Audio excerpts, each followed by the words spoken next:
Alors, toi, en fait, cette histoire Mbappé-Neymar, elle t'a bien plu? Ben ouais, parce que je dois avouer, je dois confesser que peut-être je me suis quand même, je n'ose pas dire pas bien marré, parce que ça serait un peu méchant. En tout cas, j'ai particulièrement apprécié la qualité de la bouderie Ah ouais, de la bouderie de haut niveau. voilà, la bouderie d'Mbappé, pour les raisons qu'on a dit tout à l'heure, parce que son aspect théâtral, etc., mais qui va au-delà et qui nous dit quelque chose d'assez intéressant sur ce que c'est que ce Paris Saint-Germain, en particulier cette saison. Alors, on en parlait tout à l'heure de la Samaritaine, qui était un peu la métaphore officielle il y a quelques années. Et maintenant, le Paris Saint-Germain, c'est plutôt une série Netflix qu'un grand magasin.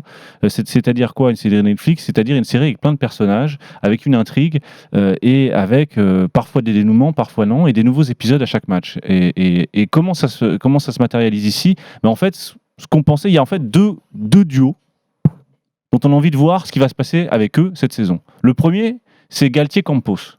On a d'un côté le Galtier, le méridional, le provençal, l'arrangeur, qui est là un peu grâce à un carambolage, un peu par accident, mais bon, qui est sympa, tu vois. Qui est de bonne volonté.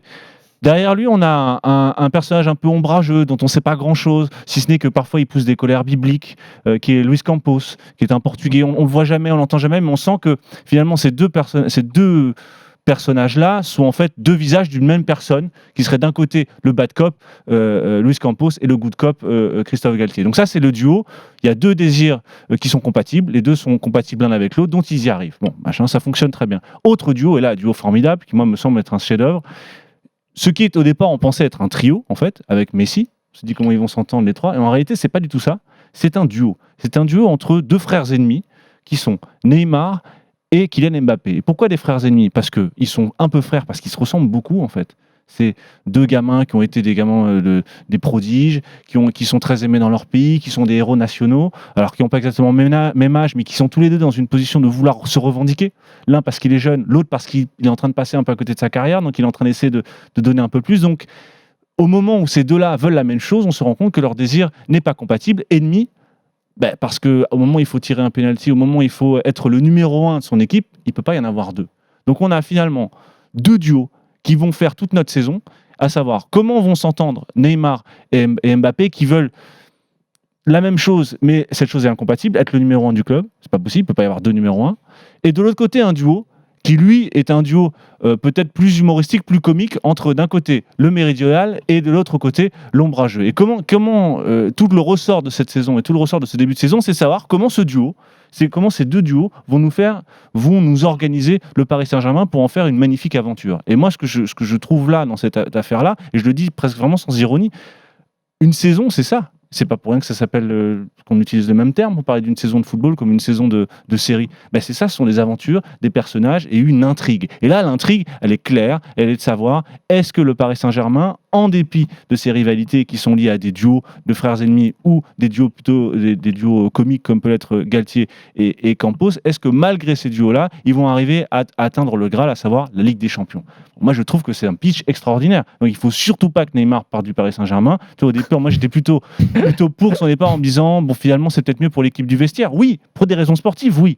Mais pour des raisons dramaturgiques et des raisons de spectacle, il faut surtout pas que Neymar s'en aille. Alors j'espère, j'ai hâte de voir le prochain épisode. Donc là, on a vu qu'il y a eu une réunion organisée, une réunion organisée par Campos, dont on ne sait pas grand-chose. Qu'est-ce qu'il a dit? Tu as les quatre d'un coup. Tu te dis, et après intervient, ce que tu as dit tout à l'heure, extraordinaire, le personnage de Sergio Ramos, le parrain, qui arrive, qui dit, bon, je vais essayer de résoudre le problème. On est dans la première scène du parrain où tu as, comment il s'appelle, Marlon Brando qui est assis sur son fauteuil, qui est, bon, venez apportez-nous vos grillages, je vais essayer de résoudre et de rendre justice. Donc c'est vraiment, on est dans des personnages, dans une symbolique, dans une narration qui est extraordinaire et sur laquelle il faut absolument s'arrêter et absolument regarder comme quasiment une œuvre d'art, mais qui s'écrit en direct. Et c'est, je pense, une très bonne définition du football. Précise que tu n'as aucun second degré. Ah non, je le crois vraiment. Non, ça m'amuse parce que effectivement. On peut sortir du vidéo futur là ou non, mais revenir dans la réalité. Non, mais c'est amusant parce qu'on dit oui, le football, l'objet culturel, il faut le prouver. fois que tu as dit ça, bon, tu dis pas Mm. grand-chose. Il faut que tu le prouves. Tu dis, mais oui, mais regardez, ça parle à tout le monde, ça, des frères ennemis, Cain et Abel, Rémus et Romulus. De l'autre côté, un duo comique, Astérix, Obélix, Gérard Depardieu et comment il s'appelle dans La Chèvre Richard. et Pierre Richard. Voilà, on voit, ça nous parle. Et c'est des registres comiques, c'est des histoires qui sont vieilles comme le monde en réalité. Et pourquoi le football fonctionne ? Pourquoi on s'obsède sur cette histoire de Neymar et Mbappé ? Parce que c'est vrai que à l'échelle de l'histoire de l'humanité, ce qui se passe dans le monde, c'est quand même pas un truc très important, mais parce qu'en fait, ça va beaucoup plus loin que l'actualité. Ça va dans quelque chose qui est universel, qui est l'art de raconter des histoires. Et là, on a deux personnages qui sont formidables parce qu'ils jouent parfaitement le jeu. Kylian Mbappé et Neymar jouent le jeu des frères ennemis et on les voit faire des grands gestes, on les voit liker comme ça de manière spectaculaire et certainement être spectateurs eux-mêmes de leur propre interprétation.